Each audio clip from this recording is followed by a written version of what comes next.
Hi കൂട്ടുകാരെ, ഇന്ന് നമ്മൾ ചിക്കൻ വെച്ചിട്ട് പെട്ടെന്ന് ചിക്കൻ പെരട്ട് എങ്ങനെയാണ് തയ്യാറാക്കുന്നത് നോക്കിയാലോ. സിമ്പിളായിട്ട് ചിക്കൻ പെരട്ട് എങ്ങനെ തയ്യാറാക്കുന്നത് നോക്കാം. അപ്പം നമുക്ക് വീഡിയോയിലോട്ട് പോകാം.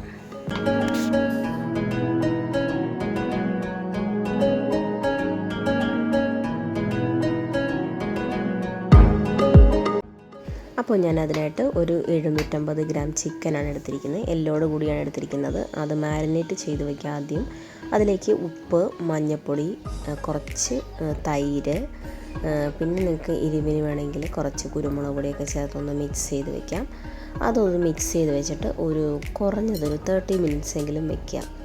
നമുക്ക് എത്ര നേരം ഇരുന്നാലും അത്രയും നല്ലതാണ്.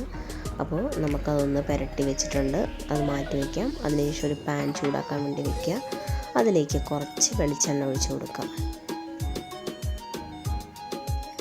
വെളിച്ചെണ്ണ ചൂടായി വരുമ്പോൾ അതിലേക്ക് ഇഞ്ചി, വെളുത്തുള്ളി ചെറുതായിട്ട് അരിഞ്ഞത് ഇട്ട് കൊടുക്കുക. പിന്നെ ഒരു സവാള, ഒരു വലിയ സവാളയാണ് എടുത്തിരിക്കുന്നത്, അതും കൂടി ഇട്ട് കൊടുത്ത് അതിലേക്ക് 2 പച്ചമുളകും കൂടി ഇട്ട് കൊടുക്കുക. കുറച്ച് കറിവേപ്പിലയും കൂടി ഇട്ട് കൊടുത്തതിന് ശേഷം നമുക്ക് നല്ലതുപോലെ ഒന്ന് വഴറ്റിയെടുക്കാം. നമ്മളതൊന്ന് നല്ലപോലെ കളറൊക്കെ ഒന്ന് ചേഞ്ച് ആവുന്നിടം വരെ ഒന്ന് വഴറ്റിയെടുക്കുക. നമുക്ക് ചിക്കൻ റോസ്റ്റ് പല രീതിയിലുണ്ടാക്കാം. അപ്പോൾ ഇതൊരു സിമ്പിൾ മെത്തേഡാണ് കേട്ടോ. നമുക്ക് സിമ്പിളായിട്ട് പെട്ടെന്ന് എങ്ങനെയാണ് തയ്യാറാക്കുന്നതെന്നൊരു മെത്തേഡാണിത്. അപ്പോൾ നമ്മുടെ സവാളയുടെ കളറൊക്കെ ഒന്ന് ചേഞ്ചായി വന്നിട്ടുണ്ട്, ഒന്ന് ട്രാൻസ്പെറൻ്റ് ആയിട്ട് വന്നിട്ടുണ്ടല്ലേ സവാളയൊക്കെ. അപ്പോൾ ആ ഒരു പരുവത്തിൽ നമുക്കിതിലേക്ക് ആവശ്യത്തിനുള്ള പൊടികൾ ചേർത്ത് കൊടുക്കണം. അപ്പോൾ നമുക്കിതിലേക്ക് ആദ്യമേ മഞ്ഞൾപ്പൊടി ചേർത്ത് കൊടുക്കുന്നുണ്ട്. ഒരു 1/2 ടീസ്പൂൺ മഞ്ഞൾപ്പൊടി ചേർത്ത് കൊടുക്കുന്നുണ്ട് കേട്ടോ. പിന്നെ ഒരു ടീസ്പൂൺ 1 മുതൽ 2.5 ടീസ്പൂൺ വരെ നമ്മൾ മല്ലിപ്പൊടി ചേർത്ത് കൊടുക്കുന്നുണ്ട്. പിന്നെ 1 ടീസ്പൂൺ മുളക് പൊടി ചേർത്ത് കൊടുക്കുന്നുണ്ട്. കാശ്മീരി മുളക് പൊടിയാണ് കേട്ടോ ചേർത്ത് കൊടുക്കുന്നത്.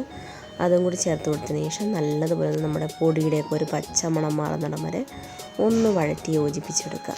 അപ്പോൾ നമ്മുടെ മല്ലിപ്പൊടിയെക്കാട്ടിലും കുറവായിരിക്കും നമ്മളെപ്പോഴും റോസ്റ്റ് ഉണ്ടാക്കാൻ വേണ്ടി എടുക്കുക. അപ്പോൾ ഒന്ന് ശ്രദ്ധിക്കുക. ഇതിൻ്റെ അളവുകളൊക്കെ ഞാൻ ഡിസ്ക്രിപ്ഷൻ ബോക്സിൽ ഇട്ടിട്ടുണ്ട് കേട്ടോ. അപ്പോൾ നമ്മുടെ പൊടിയുടെയൊക്കെ ഒരു പച്ചമണം മാറുമ്പോൾ നമുക്ക് തക്കാളി ചേർത്ത് കൊടുക്കാം. തക്കാളി ചേർത്ത് കൊടുത്തതിന് ശേഷം തക്കാളി നല്ലതുപോലെ വെന്ത് നല്ല മഷി പരുവാകുന്നിടം വരെ ഒന്ന് വഴറ്റിയെടുക്കുക. നിങ്ങൾക്കിപ്പോൾ ഒരു നുള്ളു വെള്ളം തളിച്ച് കൊടുക്കണമെങ്കിൽ തളിച്ചൊക്കെ കൊടുക്കാം കേട്ടോ. അതിനുശേഷം അത് മാറ്റി വയ്ക്കുക. അതൊന്ന് തണുത്തതിന് ശേഷം, ഞാനിപ്പോൾ ഒരു ചെറിയ ചൂടോടുകൂടി എടുക്കുന്നത്, തണുത്തതിന് ശേഷം അതൊന്ന് നല്ലതുപോലെ ഒന്ന് അരച്ച് പേസ്റ്റ് രൂപത്തിലാക്കി എടുക്കാം.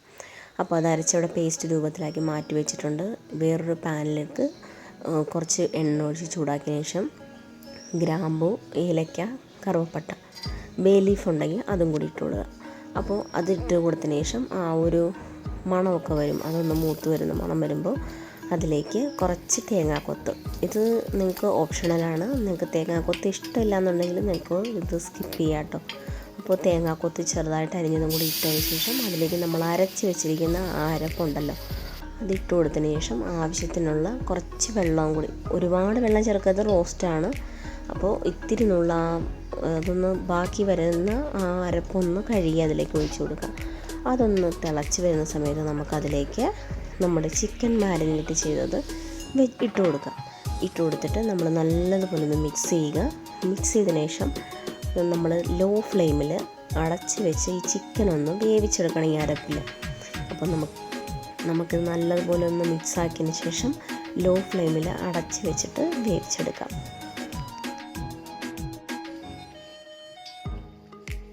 നമ്മൾ അരപ്പ് കുറവായതുകൊണ്ട് തന്നെ ഇടയ്ക്കിടയ്ക്ക് ഒന്ന് തുറന്ന് ഇതൊന്ന് ഇളക്കിയിട്ട് കൊടുക്കണം. ആ ഇടയ്ക്കൊന്ന് ഇളക്കിയിട്ട് കൊടുക്കുന്നതിൻ്റെ ഇടയ്ക്ക് നമുക്ക് കുറച്ച് ഗരം മസാലയും കുറച്ച് കുരുമുളക് പൊടിയും കൂടി നമ്മളൊന്ന് ചിക്കൻ വെന്തതിന് ശേഷം ഇട്ട് കൊടുക്കാം.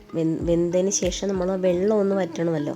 അപ്പോൾ ആ സമയത്ത് നമുക്ക് കുറച്ച് കുരുമുളക് പൊടിയും കുറച്ച് ഗരം മസാല 1 ടീസ്പൂൺ വീതം ഇട്ട് കൊടുത്തിട്ടുണ്ട്. അതിനുശേഷം ഒന്നുകൂടെ അടച്ച് വെച്ച് നല്ലതുപോലെ ഒന്ന് വരട്ടിയെടുക്കുക. ഇതുപോലെ വെള്ളമൊക്കെ വറ്റി നല്ല ചിക്കനിലൊക്കെ പിടിച്ച് നല്ലതുപോലെ വരട്ടി റോസ്റ്റ് പരുവത്തിലാകും. അതുവരെ നമ്മളൊന്ന് ഇടയ്ക്കിടയ്ക്കൊന്ന് ഇളക്കിയിട്ട് കൊടുക്കുക. അപ്പോൾ അത്രയേ ഉള്ളൂ. ലാസ്റ്റ് നമ്മളതിലേക്ക് കറിവേപ്പിലയും കൂടി തൂവി എടുക്കാം. അത്രയേ ഉള്ളൂ നമ്മുടെ സിമ്പിളായിട്ടുള്ള ചിക്കൻ റോസ്റ്റ്.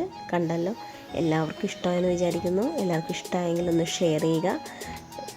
നമ്മുടെ ചാനൽ ഇതുവരെ സബ്സ്ക്രൈബ് ചെയ്തിട്ടില്ലെങ്കിൽ ഒന്ന് സബ്സ്ക്രൈബ് ചെയ്യുക. അപ്പോൾ എല്ലാവർക്കും എന്തെങ്കിലും സംശയങ്ങളുണ്ടെങ്കിൽ കമൻറ്റ് ചെയ്യുക. ബായ്. പുതിയൊരു വീഡിയോയിൽ കാണാം. ബായ്.